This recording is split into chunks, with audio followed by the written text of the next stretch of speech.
She told no one she was leaving.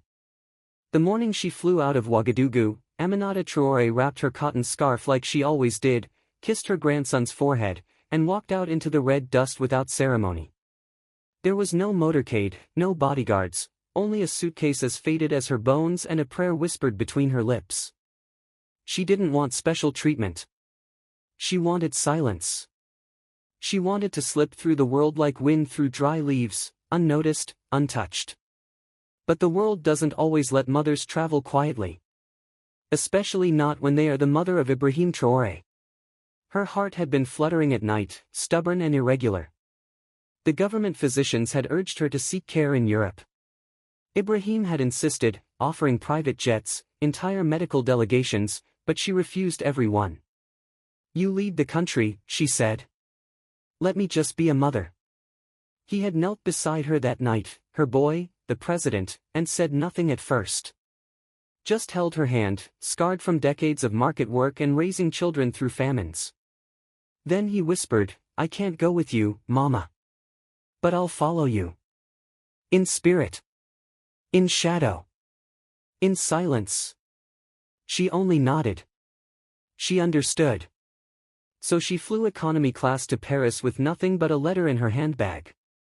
One he had written by hand. It was her first time traveling alone in over 20 years. But she wasn't afraid. Not of planes. Not of airports. Not even of being forgotten. She was Aminata Traoré. Widow. Mother. Survivor. She had once traded mangoes in the sun to feed 6 mouths. She had held her husband's hand when the army took him away. She had stood alone at his funeral while the neighbors whispered. What did France have that could scare a woman like that? The first leg of the flight was smooth. Paris, however, had descended into transport chaos, workers on strike, flights rerouted, bookings delayed. She was redirected to Marseilles for a night, a layover she hadn't planned. Airport staff, overworked and distracted, herded displaced travelers onto buses with little explanation. Aminata stepped onto the shuttle with quiet patience, clutching her envelope. A young driver named Madou helped her on board. He noticed her calm, the way she carried herself, not like a tourist or an elder, but like a stone carved by time. Something about her made him nod in respect without knowing why. When they stopped for fuel outside the city, a rural gas station with flickering neon lights and a broken vending machine, Aminata stepped off to stretch her legs. She didn't see the 4 young men leaning against their bikes. They saw her first. She looked out of place to them. A black woman, wrapped in traditional fabric, old, slow, quiet. Alone. No luggage. No companions. Perfect. "Hey Mama," one of them called, raising a can of cheap beer. "You lost?" She didn't answer. Another one stepped forward, emboldened by the other's laughter. "You need help? You speak French or just stare?" Still, she said nothing. She had lived long enough to know that silence was stronger than fear. But silence, to insecure men, is a challenge. The third one moved too close. His shadow touched her sandals. "You even understand us, old woman?" She looked at him then. Not with fear. Not even with anger. Just calm. As if she had already seen how this story would end. That made him snap. He grabbed her arm. "Look at me when I talk to you." Her body stiffened, but she did not cry out. Her heart beat wildly in her chest, but her face stayed still. "Hey!" The voice cut through the dusk like a blade. Madou, the driver, had seen it happen. He rushed forward, dropping the fuel pump. "She's an old woman," he shouted. "Leave her be." The bikers laughed. "Oh look, a hero. What now? You gonna fight us?" "I'll call the police," Madou said, voice trembling. But his eyes were steady. "No police out here, brother," one smirked. "Just us. And her." The other 3 started circling.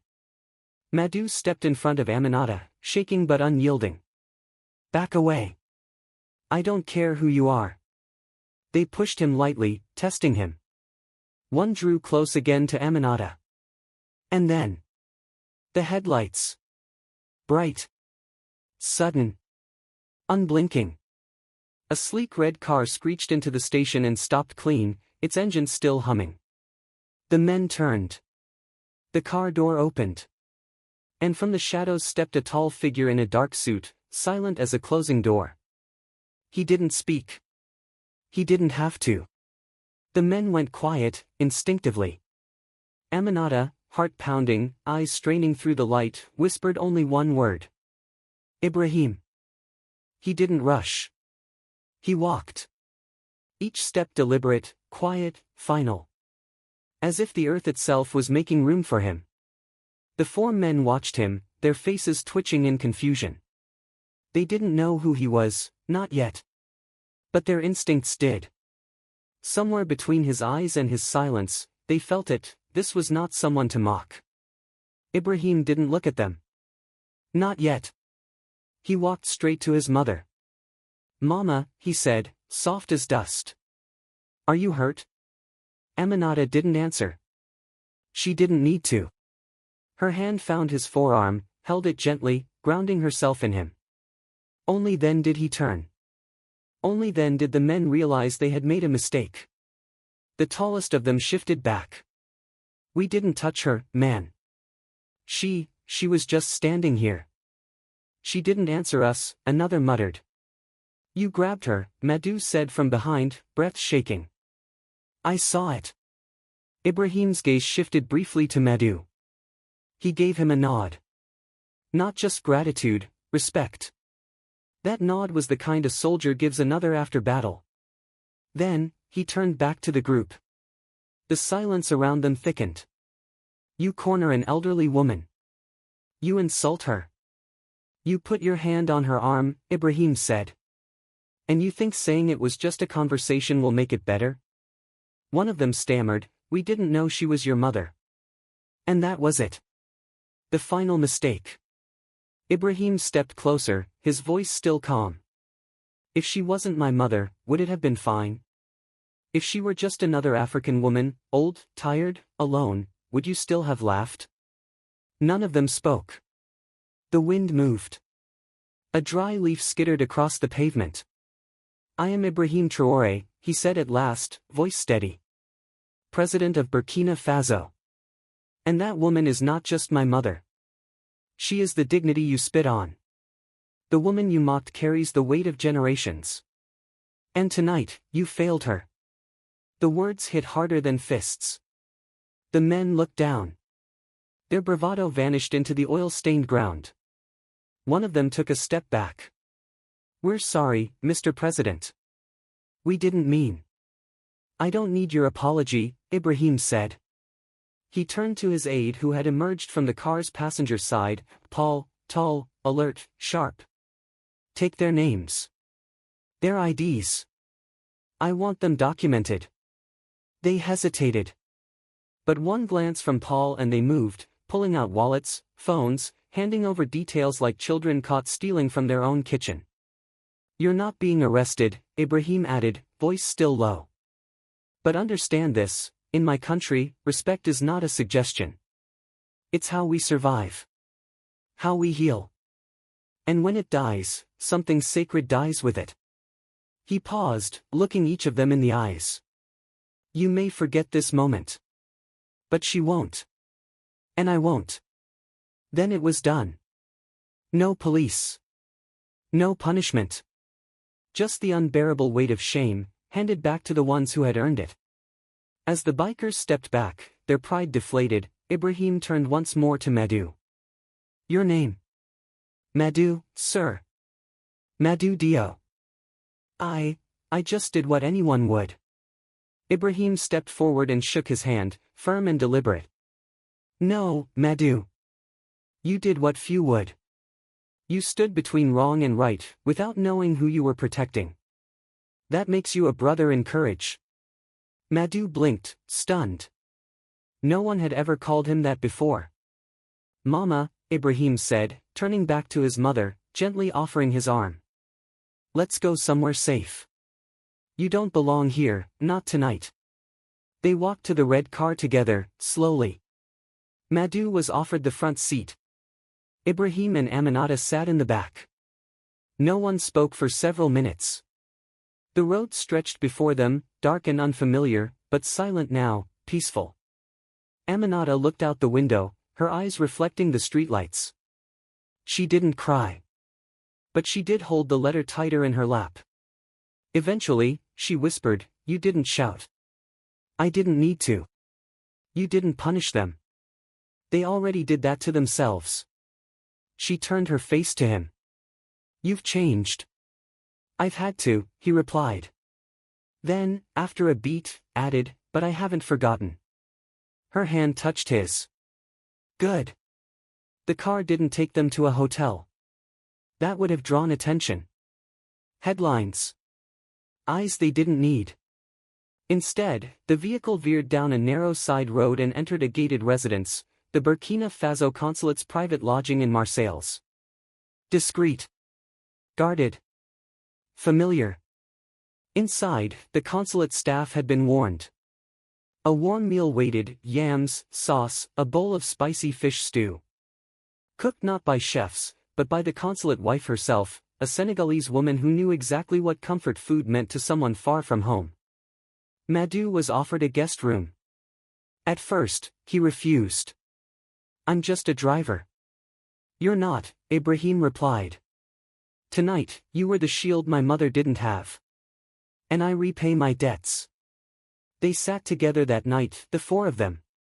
No suits. No formalities.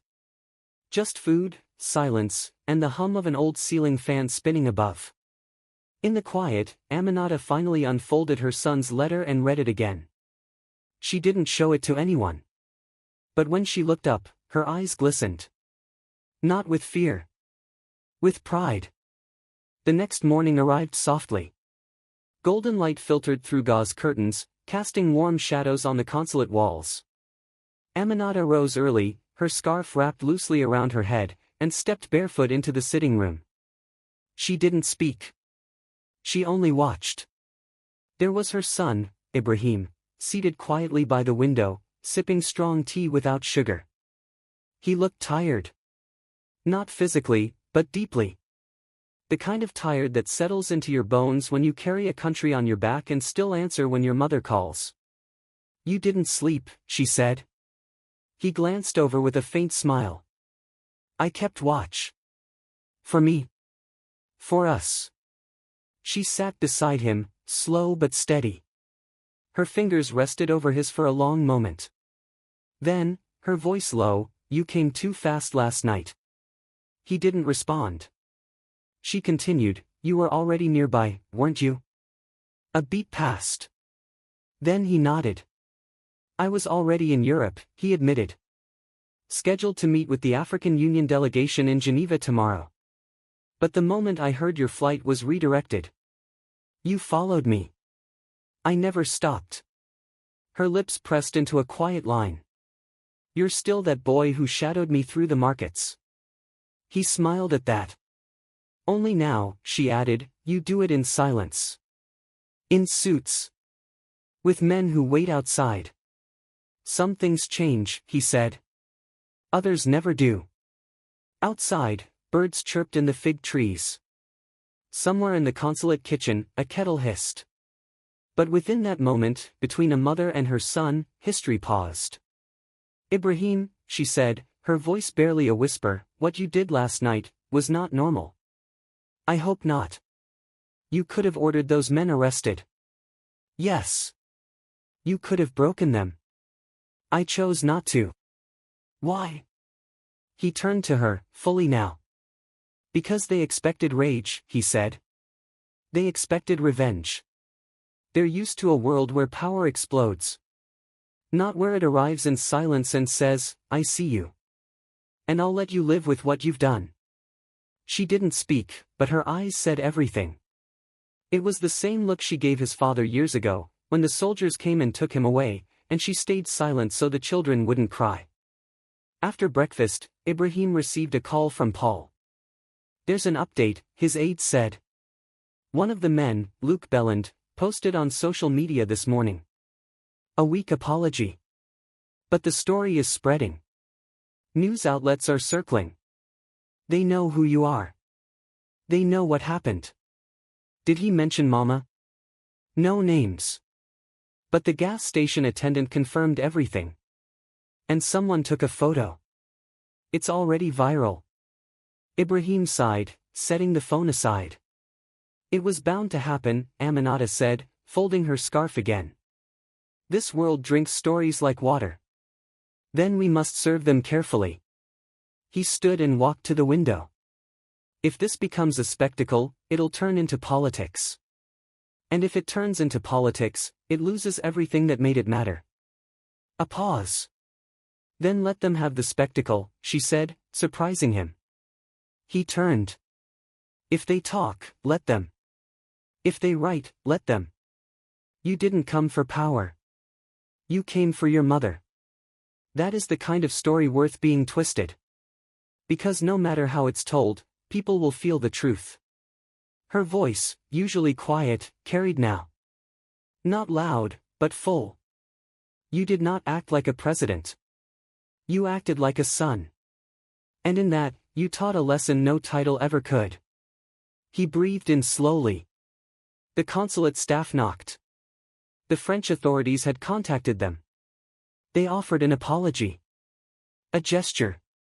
A carefully worded message about respect and understanding and regret. Ibrahim didn't reply to the message. Instead, he asked to speak to Madou Dio. The young driver entered awkwardly, his shirt ironed but still rumpled, like he hadn't stopped sweating from the night before. I'm not sure I should be here, Mr. President, he said. You should, Ibrahim replied. You protected someone no one else noticed. You didn't ask who she was. You just stood. Madou fumbled, unsure. Ibrahim stepped forward and handed him something, a sealed envelope. Inside was a personal invitation. To Ouagadougou, Ibrahim said. To be honored. Quietly. But fully. I don't deserve this. You do, Aminata said from the chair. Because in the moment that mattered, you remembered something many forget, respect is not something you perform. It's something you live. Madou took the envelope, stunned. I'll come, he said. But, not for the award. For the food. That made them all laugh. And for a moment, in that sunlit room, after days of chaos and shadows, there was nothing but warmth. But just as the peace settled, Paul entered again. His voice dropped low. There's a problem. What is it? Ibrahim asked. One of the four men, Luke, wasn't just a thug. He's the son of a local official. They're spinning the story. Saying you overreacted. Saying the woman provoked them. Silence. They're calling it a misunderstanding. There's talk of formal complaints. Aminata closed her eyes. Of course. There are always people who cannot let truth sit quietly. Always those who must bruise it with politics. Ibrahim straightened his cuffs. They want a stage, he said calmly. Paul nodded. Yes. Then give them one.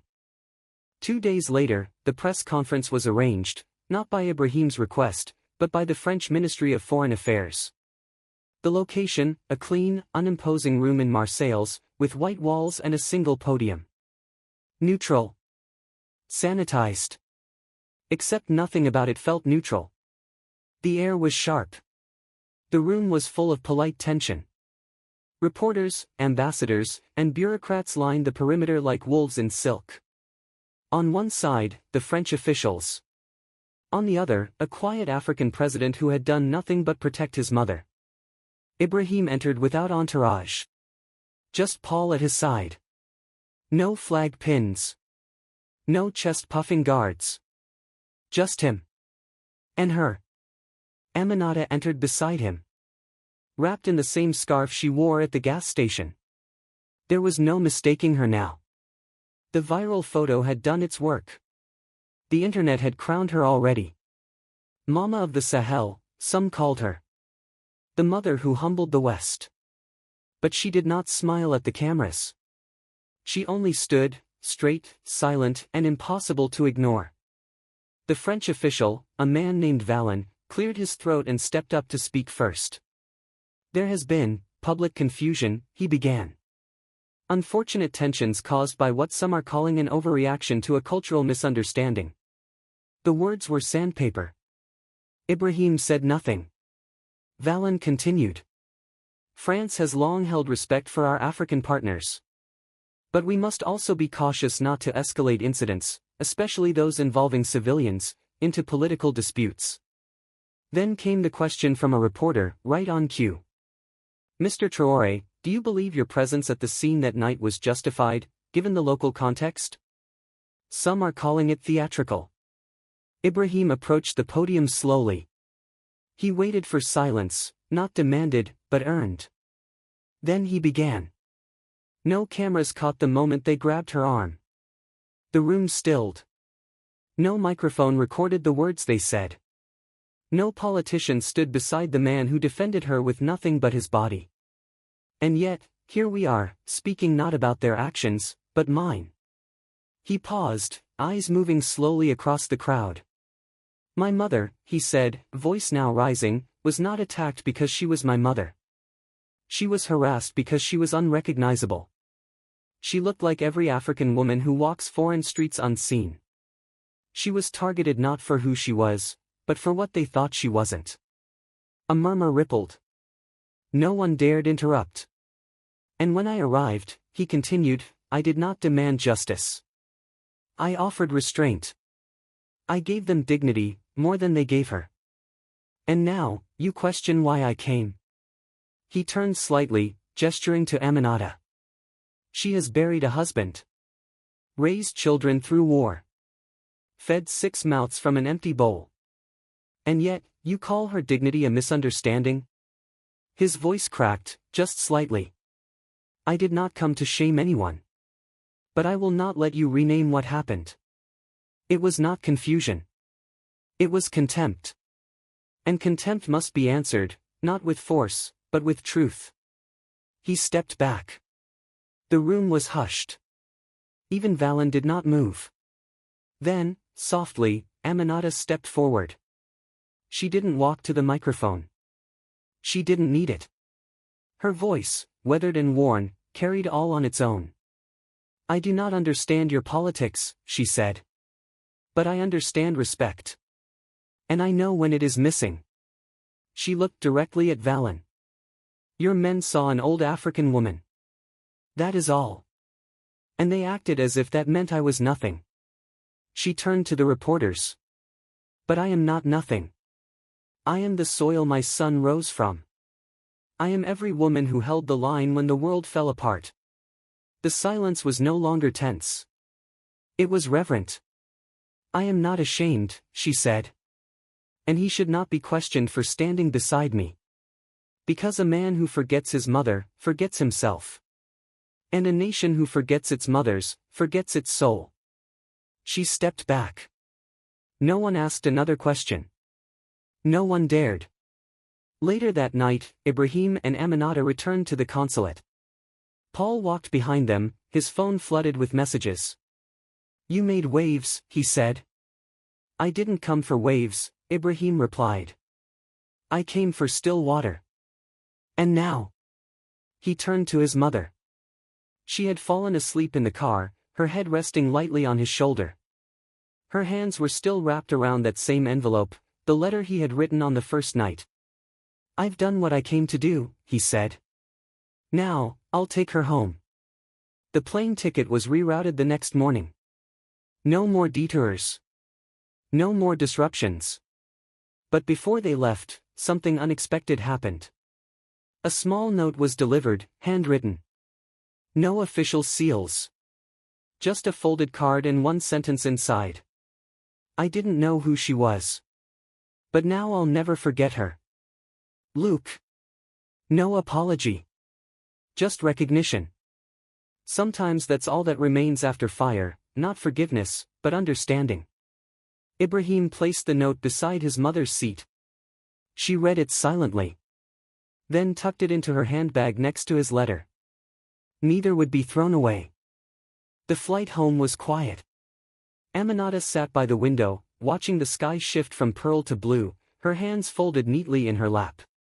She didn't speak much. Neither did Ibrahim. But silence between them had always been filled with more meaning than words. When the plane touched down in Ouagadougou, the sky was bruised with evening. Red dust danced in the golden light. It felt like home in a way no foreign land ever could. No cameras greeted them. No ministers. No parades. Just Karim, her nephew, waiting by the car with flowers from the garden Aminata had planted years ago. Yellow hibiscus, her favorite. "Mama," he said, hugging her with a trembling smile. "You came back." "I always do," she replied. Ibrahim stood a few steps behind them, watching his mother absorb the place again. The red soil. The chatter of the market women in the distance. The smell of grilled peanuts and earth. She was home. But something had changed. At a small gathering the next day, nothing formal, just friends and neighbors, Aminata sat in her courtyard while women came to greet her, to touch her hands, to hear the story from her lips. They didn't speak about politics. They spoke about sons. About the burden of raising them, the prayers whispered into the corners of mosquito nets, the fear that power would change them, and the hope that maybe, just maybe, it wouldn't. One woman, older than Aminata by a few years, leaned close and said, "He is still your boy." Aminata nodded slowly. "Yes. But now he belongs to more than just me." That night, Ibrahim sat alone on the steps of the house he had grown up in. No aides. No phone. Just him and the hum of crickets in the dark. His mother joined him, wrapped in her old shawl. For a long while, they said nothing. Then she spoke. "Do you remember when you were 9, she said, "and you tried to fight the butcher's son because he called me names?" "I remember," he smiled. "You lost that fight." "I was small." "You were loud," she corrected. "And stubborn." She leaned back against the pillar. "That day, your father told you that not every insult needs a fist." "I didn't understand then." "You do now." He looked over at her, face softened by shadow. "You taught me that," he said. She smiled, gently. "No. Life did." She reached into her shawl and pulled out the letter, the same one he had written before her trip. She handed it back. "I've read it enough," she said. He hesitated. "You're sure? It belongs to you now. So you remember." He held it in his hands for a moment before tucking it into his coat. "I will," he said. She stood, slow and steady. Before she walked inside, she placed her hand on his shoulder and said, "Next time, bring less suit and more sleep. You look tired on TV." He laughed quietly. "Yes, Mama." She disappeared into the house. Ibrahim stayed on the steps a little longer, letting the night wrap around him. He thought of Madhu, the driver who had stood without knowing who he stood for. He thought of Luke, the young man who had sent a note instead of an apology. He thought of France, of headlines twisting into theater, of people who still saw respect as optional. But mostly, he thought of his mother. Not just as the woman who raised him, but as the symbol she had become. Not because she asked to be. But because the world still needs reminders, of dignity, of restraint, of the quiet kind of power. A few weeks later, a mural appeared on a wall in Ouagadougou. It showed an old woman in a headscarf, standing tall in front of 4 faceless shadows. Behind her, not a soldier or a president, but a young boy, barefoot, holding her hand. It was unsigned. But people knew. They called it La Promesse. The promise. Children passed it on their way to school. Taxi drivers nodded at it through cracked windshields. Mothers paused and touched the scarf painted with reverent care. It didn't need a nameplate. It already belonged to everyone. And somewhere in a dusty drawer, inside a quiet house, Aminata kept two things wrapped in an old cloth: her son's letter, and Luke's note. One was love. The other, proof that change begins not in law or violence, but in the moment someone finally sees what they once chose to ignore. Because power doesn't always roar. Sometimes, it steps out of a car in silence, looks you in the eye, and leaves you changed forever.